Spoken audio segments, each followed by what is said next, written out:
Hello दोस्तों, आपका स्वागत है आपके अपने YouTube channel read speed knowledge में। और आज के इस वीडियो में हम देखेंगे पब्लिक फाइनेंस, लोक वित्त, राजस्व। इसके अंतर्गत हम देखेंगे लोक वित्त किसे कहते हैं, लोक वित्त की परिभाषा क्या है, प्रकृति क्या है।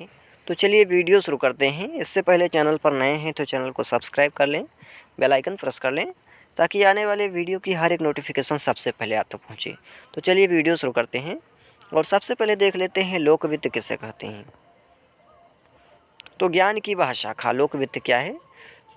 तो ज्ञान की वह शाखा यानी वह भाग है जिसके अंतर्गत सार्वजनिक संस्थाओं एवं सरकार की आय एवं व्यय से संबंधित क्रियाओं का अध्ययन किया जाता है, जो उन्हें समाज के प्रति अपने उत्तरदायित्व को, अपने कर्तव्य को निभाने के लिए करनी पड़ती हैं।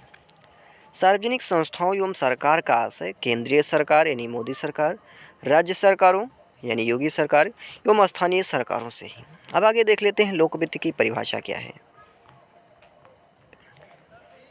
पहली परिभाषा है डाल्टन के अनुसार कि डाल्टन के शब्दों में लोक वित्त का संबंध लोक सत्ताओं की आय व व्यय एवं इनके परस्पर संयोजन का अध्ययन है। डाल्टन के शब्दों में क्या है कि जो लोक वित्त है इसका संबंध लोक सत्ताओं यानी जो सत्ता में जो सरकारें हैं उनके आय व्यय का परस्पर संयोजन का अध्ययन ही लोक वित्त है। दूसरी परिभाषा है फिंडले सिराज के अनुसार कि सार्वजनिक अधिकारियों द्वारा साधनों की प्राप्ति, संसाधनों को प्राप्त करने के लिए एवं व्यय से संबंधित सिद्धांतों का अध्ययन ही राजस्व कहलाता है।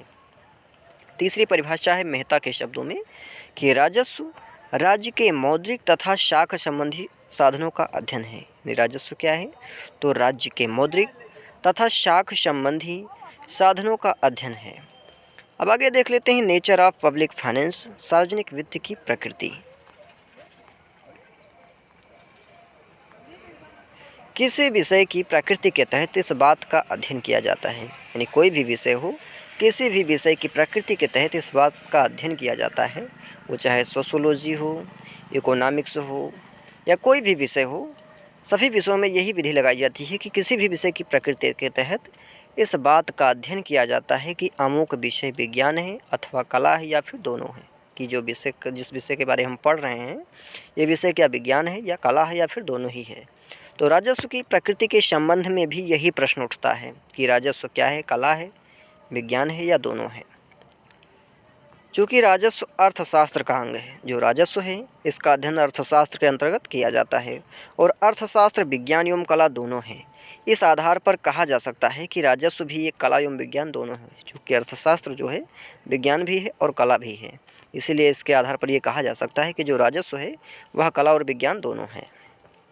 इसका सत्यापन इस प्रकार से किया जा सकता है कि राजस्व एक विज्ञान के रूप में कैसे, यानी जो राजस्व है एक विज्ञान के रूप में कैसे सिद्ध होता है, क्योंकि साधारणतः किसी विषय के क्रमबद्ध अध्ययन को विज्ञान कहा जाता है। कोई भी विषय हो उसके क्रमबद्ध अध्ययन करने को ही विज्ञान कहा जाता है। यदि उसमें क्रमबद्ध अध्ययन हो रहा है तो उसको हम विज्ञान कहते हैं।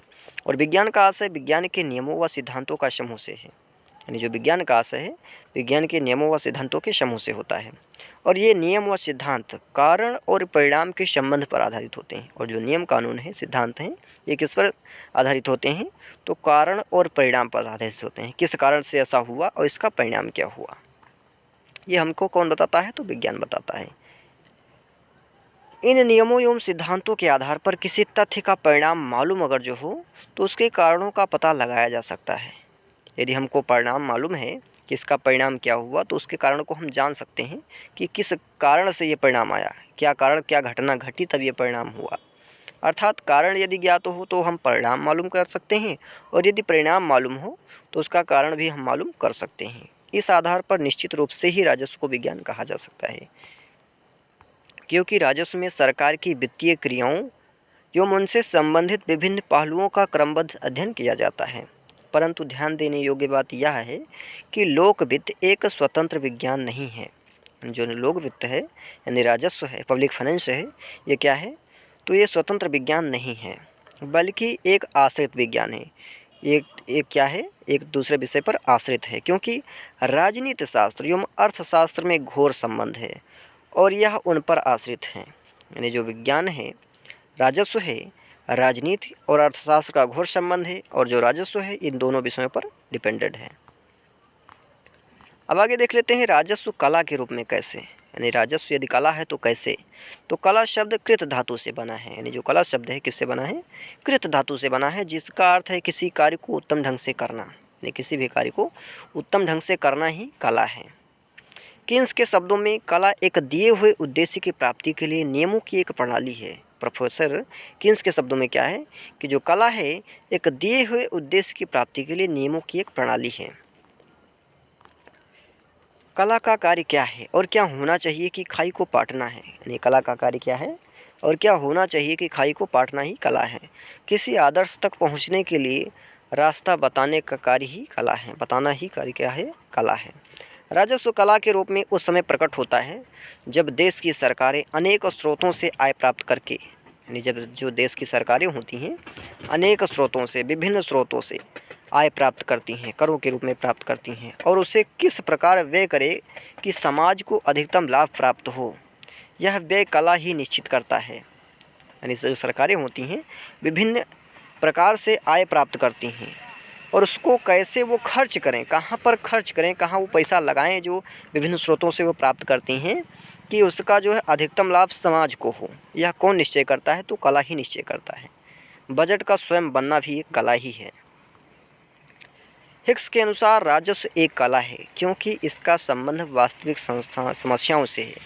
हिक्स के अनुसार क्या है कि जो राजस्व है एक कला है, क्यों, क्योंकि इसका जो संबंध है वास्तविक समस्याओं से है। तो आज के लिए इतना ही, मिलते हैं किसी और वीडियो में। तब तक के लिए जानकारी पसंद आए तो ज़्यादा से ज़्यादा मित्रों में शेयर करें, लाइक करें और चैनल को सब्सक्राइब करें और नए टॉपिक के लिए कमेंट करें।